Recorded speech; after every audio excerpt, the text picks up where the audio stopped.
শ্রীরামকৃষ্ণ ভক্তমালিকা সুরেশচন্দ্র দত্ত অন্তিম পর্ব। শ্রীযুক্ত শরৎচন্দ্র চক্রবর্তী মহাশয় স্বামীজির নিকট দীক্ষালাভের পর একদিন মঠে ঠাকুরকে ভোগ দিতে চাহিলেন, কিন্তু স্বামীজি এই বলিয়া নিষেধ করিলেন যে কলিকাতা হইতে জিনিসপত্র আনিয়া সময় মতো ভোগ দেওয়া তাহার পক্ষে সম্ভব হইবে না। সুরেশবাবু এই সংবাদ পাইয়া শরৎবাবুকে আশ্বাস দিলেন যে তিনি সব ব্যবস্থা করিয়া দিবেন। পরদিন ভোররাত্রি 4টার সময় শরৎবাবুকে লইয়া তিনি নতুন বাজারে উপস্থিত হইলেন এবং পরিচিত লোকদের নিকট হইতে সমস্ত সংঘ্রান্তে প্রত্যুষে শরৎবাবুকে একখানি গাড়ি করিয়া আলমবাজার মঠে পাঠাইয়া দিলেন। সুরেশবাবুকে গাড়িতে উঠিতে অনুরোধ করিলে তিনি বললেন, না হে, আমি দই হাতে করে হেঁটে যাব, না হলে গাড়ি ঝাঁকুনিতে চলকাবে, ঠাকুরের ভোগে লাগবে কিনা।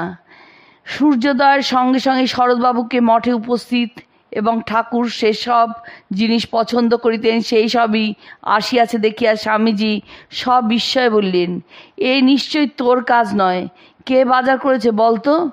শরৎবাবু সুরেশবাবুর নাম করিলেন। স্বামীজি বললেন, তাকে আনলি না যে? শরৎবাবু কারণ বললে স্বামীজির চোখ ছলছল করিতে লাগিল, আর তিনি আবেগ ভরে বলিলেন, দেখলি, ঠাকুর যাদের ছুঁয়েছেন তারা সোনা হয়ে গেছে। সুরেশবাবুর এই গুণাবলী লক্ষ্য করিয়াই 1319 সালের পৌষ মাসের উদ্বোধনে লিখিত হইয়াছে, সাধু দুর্গাচরণ নাগ মহাশয় পঠোদ্দশা হইতে সুরেশবাবুকে প্রিয় সহচর রূপে প্রাপ্ত হইয়া তাহাকে বহুকাল পর্যন্ত বিশেষভাবে জানিবার অবসর পাইয়াছিলেন এবং আমাদের জনৈক বন্ধুর নিকটে সুরেশবাবুর সম্বন্ধে এক সময় বলিয়াছিলেন যে নিজ চরিত্র একেবারে সাদা বা বিশুদ্ধ রাখিতে তিনি সুরেশের ন্যায় বিরল ব্যক্তিকে দেখিয়াছেন। নিঃস্ব অবস্থায় পতিত হইলেও সুরেশবাবু আপন স্বাভাবিক আভিজাত্য ও স্বাধীন চিত্ততার পরিচয় সর্বদা প্রদান করিয়াছেন। শ্রীরামকৃষ্ণের পবিত্র সঙ্গগুণে সুরেশবাবুর ভগবল্লাভেচ্ছা ও সাধানুরাগ উত্তরকালে এত পরিবর্তিত হইয়া ওঠে যে তিনি প্রায় মধ্যে মধ্যে নিজ পরিবারবর্গের জন্য কয়েক মাসের অন্নের সংস্থান করিয়া দিয়া সংসারে সকল কার্য হইতে অবসর গ্রহণপূর্বক নির্জনে ঈশ্বর আরাধনায় কালাতিপাত করিতেন।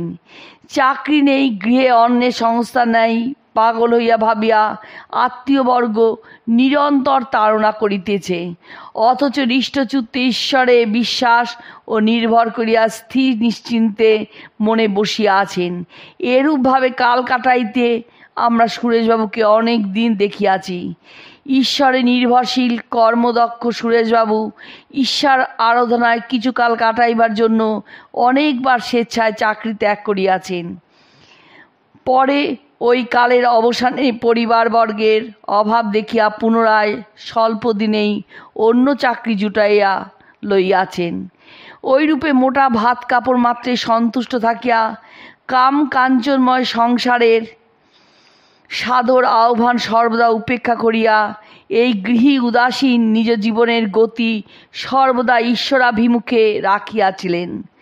লোকনয়নের অন্তরালে অনুষ্ঠিত তাহার এই নীরব নিরবচ্ছিন্ন সাধনুরাগ আজ সফলীকৃত হইয়া তাহাকে দিব্যধামে পৌঁছাইয়া দিয়াছে এবং নির্ভরশীল ভক্তি বিশ্বাস সমন্বিত নিষ্কাম কর্মজীবনের একটি জ্বলন্ত ছবি আমাদের ন্যায় সাধারণ মানবের জন্য ইহলোকে রাখিয়া দিয়া আমাদিগকেও ধন্য করিয়াছে।